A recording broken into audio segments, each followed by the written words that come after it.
Good morning, guys. So for today, we're going to be removing half of this wall right here. We're probably going to go about 4 feet high.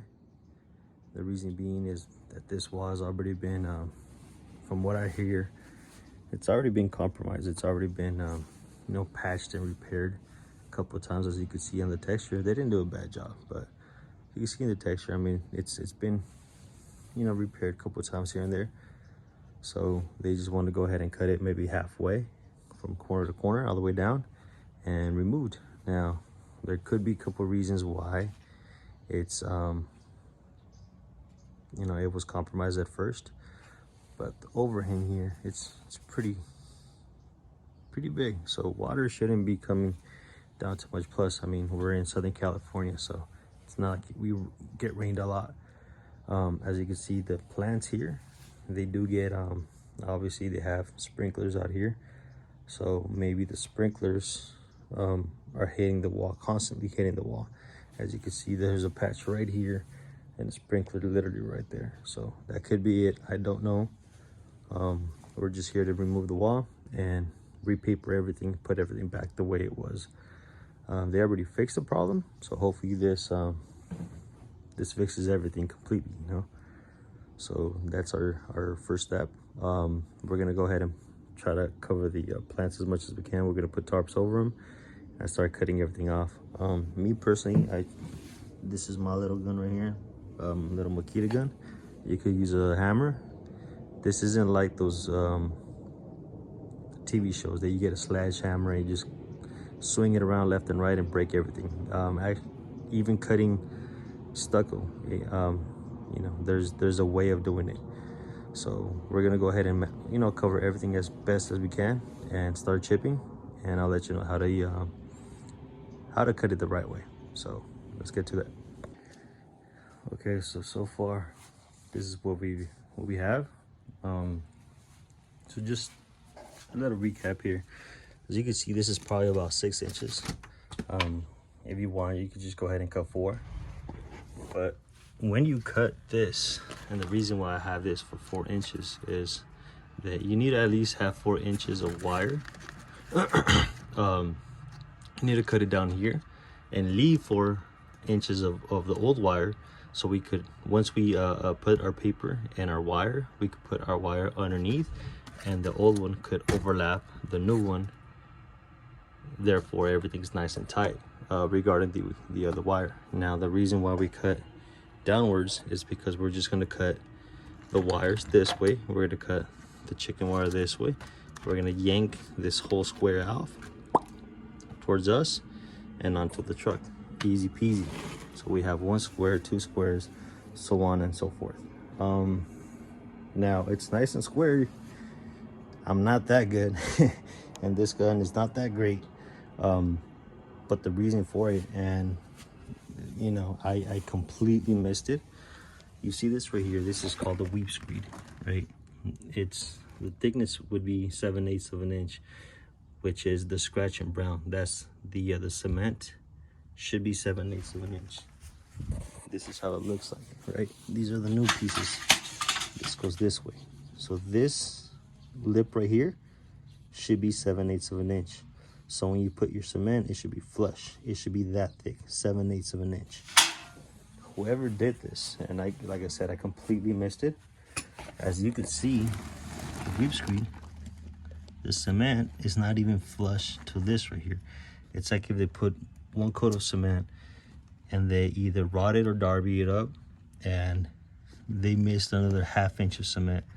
So they probably just did a 1 coat system, which, to each their own. I don't do it. I do the traditional scratch and then brown. But yeah, they I have no words. They cut corners, obviously, so they just put a thick coat of cement and then they just darbied it up, and as you can see, they missed a lot of cement. So this thing is like butter. I mean, as you can see, look how thin this is. It's hella thin. So this is gonna be a quicker job than I thought, at least demoing. But just little stuff that maybe you have in your house that you could kind of check. this will be a good indicator of how thick your cement is. Is it really 7/8 of an inch or not? But now we're getting into the good spot. As you can see, you know, it's rotting away, I guess you could say. Lots of water, and it's just gonna get worse and worse that way. So this is where we are. Forgot to tell you guys, wear some eye protection and wear some a mask at least, you know. So we're gonna go ahead and continue this and see what we find on this side right here. All right, guys, so you see anything different that we talked about earlier today? So change of plan. Now we're gonna do the entire wall. Homeowner came out, said, you know what, I don't know how it's gonna look halfway, let's just go ahead and tear everything down. So I think it's better to do that instead of leaving a big old patch in the middle. Not like we could not like we can't match the texture, but it's always better to go ahead and do everything at once. And the main reason would be because the cement, again, is too thin. The cement's too thin. So if we would have done it correctly, 7/8 of an inch to maybe up to probably 1/4 of an inch, you would have seen it would have never been straight. You know, we could try to do anything, but it would have never been straight. This is the only way to do it. Like I said, the easiest way to do this and remove a wall, cut them in squares big enough that you could carry. Here's one. So we're gonna go ahead and put it on the plastic over there. But yeah, just pretty much just one by one, go ahead and cut them.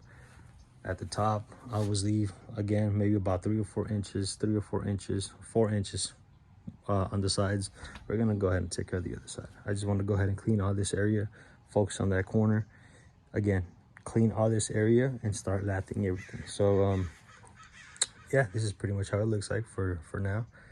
This is the square. We're gonna be moving it, and now it's time for the demo part, which a lot of people are like. I personally don't like it, but we're gonna go ahead and take care of it right now.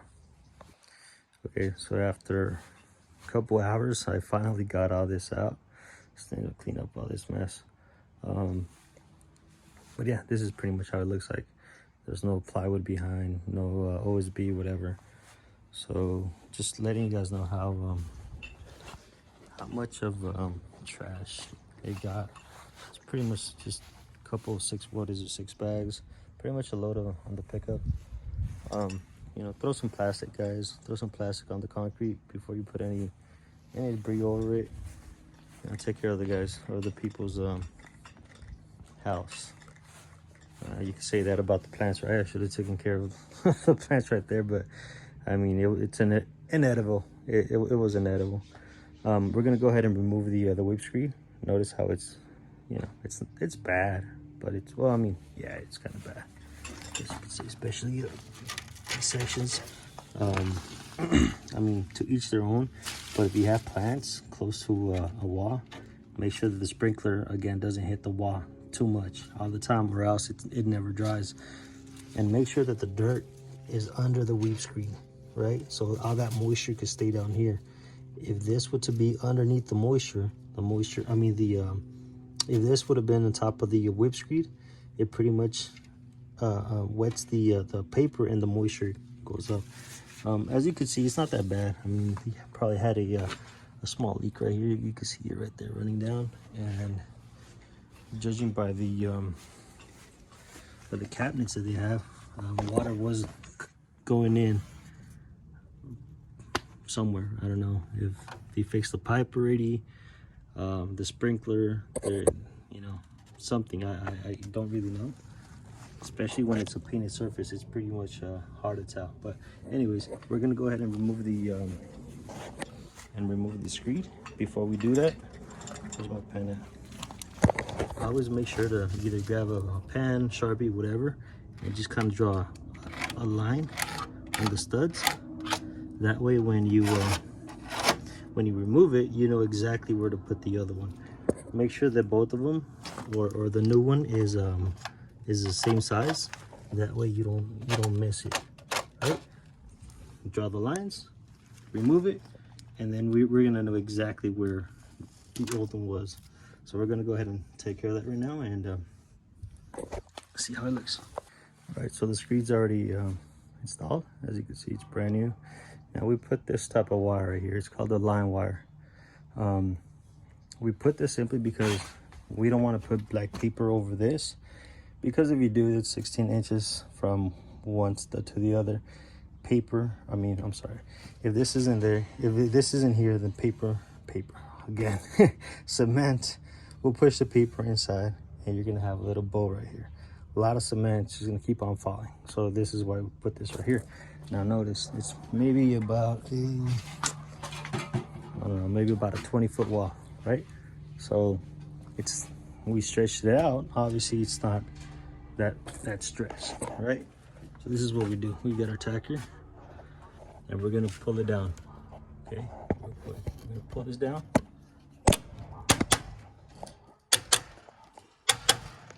Okay guys, so quick trick before you put all the paper all over the place. Well, some of them still need a little bit of adjustment, huh? But okay, so here's the stud, right? You push paper, at least, you know, from one stud to the other. Push paper as much as we could. Now we're gonna cock where it ends, right? And again, you start at the bottom and you make your way up. Okay, so now this is gonna come this way. It's this way. Oh, I see a little bit of cocking there, which is a good thing. Sealing those holes that we think that we got, but you just never know. You see, like this right here. That's always a good thing. Right? So now we're gonna put the paper. Now it's only one paper. When it's a stud wall like this, it only requires one layer of paper. So one at the bottom and continue, not two. If this would have been OSB, plywood, whatever, then yes, you're gonna have to double up this one, just a single paper. So that's what we're gonna do. Like I said, we're gonna grab our paper, the new one. We're gonna put it on top of this one. Now we're gonna try to obviously finish where the cement piece is at, but if it doesn't, we have paper, if we got caulking, we're pretty much well suited. Plus this overhang right here is hella big, so we should be good. So that's pretty much our next step right here, both sides. All right, so that's our next step. All right, good morning guys. Yes, I'm saying good morning because this is another day. I had to leave early yesterday, not early, but I had to leave yesterday to take the kids to Not Scary Farm. It's Halloween today, so I gotta hurry up. All right, so we got the paper on, overlapped. Again, we start at the bottom, overlap it with the top one, 4 inches from one to the other. As you can see, I don't want to pull it and rip it, but it's overlapped 4 inches, and then we go ahead and finish up with just small pieces, just tuck them in. And yeah, like I said, it's already been papered. This, we're gonna remove the vent. We're gonna put a different one, but everything else is done. Now we're gonna go ahead and take care of the wire. So that's what we're gonna do right now. Okay, so all done for the day. As you can see, all the we use furring nails. To each their own. You can use staples, I guess, perfectly fine. There's an old mentality, I guess you could say, that it cracks less with furring nails. It takes a little bit longer, but you know, it is what it is. So yeah, we went ahead and put one layer on the bottom, one layer at the top, and then we didn't nail, let's just say, for example, we didn't nail this one nor this one, so it gives us a lot of play. So we cut the middle one. This one goes on top of the bottom one and under the top, right? Then we went ahead and nailed this one, and so on and so forth. Obviously the white stuff that you see right there is caulking. We're not perfect, so any minor hole that we left, we definitely caulked it. Talked around all the little gadgets, not gadgets, but all the pipes, that one at the bottom. Everything's nice and tight, and this is how it should look like. So yeah, just let me know if you guys have any questions or concerns. not concerns, but any questions on the comment section, and you know, hopefully I could go ahead and answer it. But as far as today goes, this is it. Hopefully I could get a part 2 of this video with the scratch and brown and hopefully the color code. So I'll see you guys later. Take it easy. It's Sunday. Drink one for me, and we'll see you next time.